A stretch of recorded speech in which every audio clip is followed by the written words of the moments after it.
this is the one that took me a long time to learn, is that when you start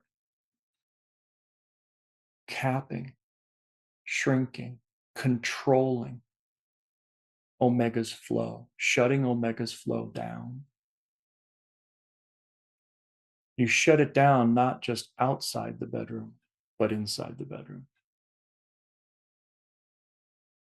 When you squish and do not allow Omega's flow, you cannot expect a juicy, flowing, orgasmic woman in the bedroom. But that's most men's fantasy, is the woman who is wildly expressed, juicy, and flowing in the bedroom. But the moment we step out of the bedroom, she's perfectly put together, self-regulating, always peaceful, always calm. Like that's a man's dream.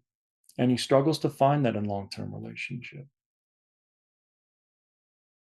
It's easier for the one night stand thing or to date for a little while because you get all that juice in the bedroom. But as soon as it starts to bleed out into your day to day life and disrupt your peace, it's no longer interesting to you. You have to move on to the next.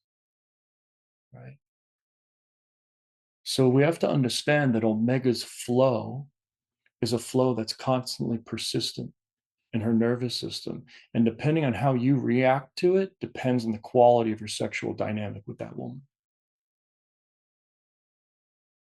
And so any attempt to fix or control or make small or dismiss her emotion is going to shut her down and choke off her flow. Now she suddenly can't get wet in the bedroom. Or every time you want to have sex, she has a headache.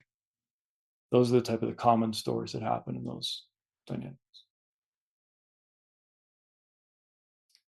The opposite of that is the woman whose emotions run the show and control everything. Her emotions are calling the shots. They roll over the man.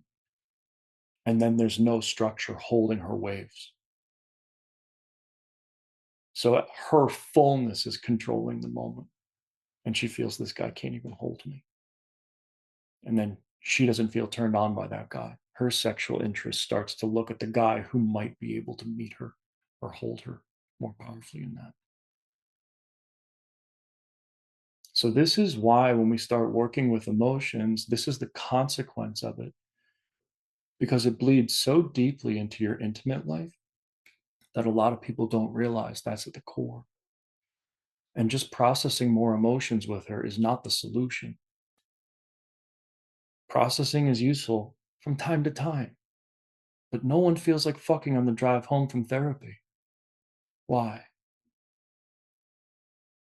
We have to learn from that and understand as a conscious lover, as a man of depth, what am I bringing to my woman that's going to change this? It's going to create a different dynamic altogether.